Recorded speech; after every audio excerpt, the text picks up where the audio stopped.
مساء النور والهنا والسرور، اهلا بيكم اعزائي المشاهدين في حلقه جديده من برنامجكم قد الحياه. اعزائي المشاهدين، احنا دايما بنكون معاكم على وعدنا في برنامج قد الحياه، بنجيب لكم دايما اطباء مميزين في كل المجالات. الحقيقه النهارده ضيفتي يعني من تراث خاص، لا تهوى ابدا المشي والبحث في مجالها في الطرق الممهدة، بل تبحث دايما عن الطرق الوعرة، حتى ولو كان الطريق مفروش بالزجاج المكسور فهي تنحت اسمها على الصخور بحروف من نور. رحبوا معايا بضيفة حلقتي النهارده، الحقيقة طبيبة رائعة فعلا عندها الضمير المهني عالي جدا. احنا الحقيقة كنا يعني حريصين على وجودها معانا عشان تكشف لنا اسرار الجمال. رحبوا معايا بالجميله دكتور نهى عطارد. برحب بحضرتك معايا يا دكتور. اهلا بيكي يا استاذه شيماء. الحقيقه النهارده بقى عايزين حضرتك تكشف لنا كل اسرار الجمال، وعارفين حضرتك يعني بجد متميزه جدا في مجالك، في مجال الطب التجميلي. عايزين بقى يا دكتور النهارده في بدايه حلقتنا يا ريت حضرتك تكلمينا عن البلازما وتاثيرها على البشره. تمام. بصي، طبعا مقدمه رائعه لازم اشكرك عليها. وبعدين نتكلم عن البلازما. البلازما احنا عارفين ان دي حاجه جديده في الطب، طلعت من يمكن 5-6 سنين. البلازما دي عباره عن عينه دم. ببساطه شديده الفكره بتاعتها، عينه دم بتتسحب من العيانه وترجع بتتحط في انابيب زي انابيب الاختبار كده، وتتفصل في جهاز السنترفيوج وترجع تتحقن تاني منها الصفائح الدمويه اللي هي جوه البلازما في الوش بقى، في الشعر كده. طبعا البلازما ليها فوائد كتير قوي. البلازما بتدي نضاره للوش، بتدي صحه للوش، مش بتنفخه بس بتحسن دوره الكولاجين فيه. طبعا الكولاجين لما بيكتر او بيبتدي يتكاثر في الجلد تاني يوصل للمعدل الطبيعي بتاعه، يبتدي الوش والجلد يتفرد، يبتدي ينعم، تبتدي البنت تحس ان في توحيد للون بتاع وشها. طب احنا معانا صور يا دكتور نهى، تسمحي لنا ان احنا نشوفها مع حضرتك؟ طبعا. استاذ احمد، نحب نشوف صور بلازما. اهي دي بنت صغيره وعامله جلسه بلازما. هي اصلا كانت حلوه، بس شوفي جلسه البلازما زودتها نضاره، نورت وشها جدا يا نورت دكتور. وشها ووحدت اللون. اذا في فرق مثلا ما بين الجلد عند ودنها غير منطقه، مثلا لو المحجبات بتبان اكتر الحقيقه اكتر من اللي بشعرهم، الكلام ده بيروح بالبلازما. فعلا الوش بيتوحد لونه وبيبقى ناعم جدا. تمام، نرجع يا استاذ احمد. البلازما مش بس طبعا بتتحط في الوش، دي ممكن كمان تتحط في الايدين. دلوقتي رائعه في الايدين الحقيقه. الايد كانت يمكن من اصعب الاماكن اللي كنا بنعالجها زمان، دايما كانت اكتر حاجه تكشف السن الحقيقي هي الايد. فالوقتي لما بقت تتحقن ممكن تتحقن بالبلازما، بتبقى ناعمه فيها جدا. معانا صور للايد يا دكتور؟ صوره للايد انا حقنه في ايد محقونه وايد لا. يا دكتور الايد يعني المحقونه تحسي ان هو العروق الصغننه قوي دي لما بتتخفي بتبتدي الايد، طبعا هي محمره شويه عشان لسه كانت حاله محقونه، بس بعد كده الاحمرار ده بيروح والايد بتبتدي تبقى جميله ورطبه. فعلا البلازما بتعمل ترطيب داخلي للخلايا.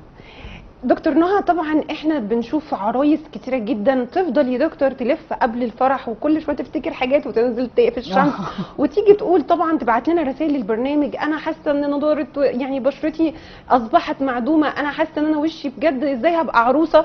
يعني هل البلازما بتناسب العرايس يا دكتور نهى؟ دي ممتازه، بس لازم عشان تديها المفعول اللي يرضيها لازم تحقنها بدري شويه.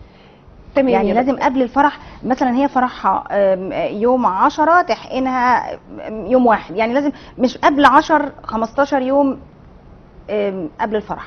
يعني يا دكتور زي ما احنا بنسمع كده عن نجمات السينما والتلفزيون ان البلازما بتدي زي دمويه في الوجه بالضبط. يعني بنحس كده زي ما بيقولوا نضارة. الوش كده محمر كده ونحس ان هو سبحان الله الدم بيجري فيه بالظبط. صح كده نضاره وصحه بالظبط. هي فعلا اكتر حاجه بتدي نضاره وصحه للوش، هي المعنى الحقيقي للنضاره.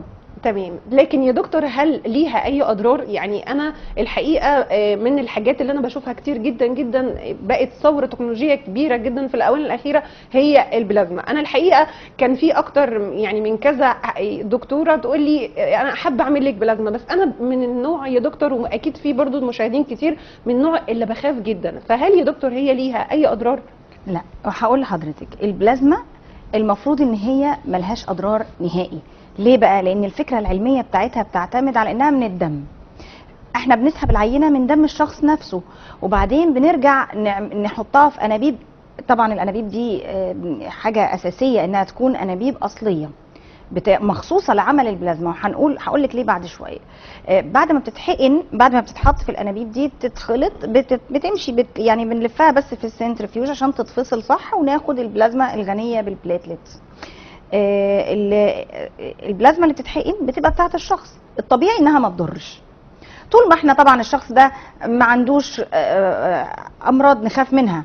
الحاجه الوحيده اللي مش هتصدقي يعني اللي بحاول ان انا الحاله دي ما اعملهاش بلازما، لو هي من نفسها عندها اي نوع من انواع الحساسيات او الامراض المناعيه. تمام. ليه زي بقى؟ ايه يا دكتور؟ زي امراض ايه يا دكتور؟ زي في ناس مثلا بيبقى وشها عنده في احمرار جامد قوي، زي الروزيشيا مثلا. دول احيانا بيتعمل لهم بلازما وبيتحسنوا بيها، واحيانا تتعبهم. يعني انا في حالات بتجيلي كان بيبقى عندها احمرار جامد قوي، جات لي حاله مخصوص علشان عملت جلسه بلازما وكانت تعبانه منها قوي. الجلسه سببت لها زي صداع وورمت وشها كتير، وقعد فتره على ما بدا الحساسيه دي تتسحب من وشها. فاحنا دايما بنقول للشخص اي حد عنده اي امراض مناعيه، اي حساسيات، يبلغ الطبيب قبل ما يعمل البلازما. لانه هي دي الحاله الوحيده اللي فعلا ممكن تلاقي البلازما تعمل معاها شويه مشاكل، عشان ساعتها بيقاوم نفسه. ممكن مكان الحقن ما يتصرفش بسهوله، ممكن مكان الحقن يفضل شويه معلم في الوش، بنضطر ان احنا نصرفه بادويه تانية. ده لو الكلام ده لو هي عندها الحساسيه، عندها المشكله وما بلغتكيش، فده لازم هي تدخل تبلغ الطبيب. انا عندي حساسيه يا دكتور، انا عندي المرض المناعي الفلاني، هل ينفع معايا بلازما؟ هيقول لها اذا او لا. طيب الحقيقه يا دكتور احنا شفنا الصور مع حضرتك قبل وبعد، وشايفين يعني حضرتك واضح جدا جدا انك طبيبه فعلا متميزه. الصورتين الحقيقه في فرق كبير جدا بينهم. احنا شفنا الوجه وشفنا الايد، وده كان تاثير البلازما على الوجه والايد. يا ترى يا دكتور هل البلازما لها تاثير يعني تاني، لها اهميه تانيه في الجسم؟ على الشعر طبعا لها تاثير ممتاز على الشعر.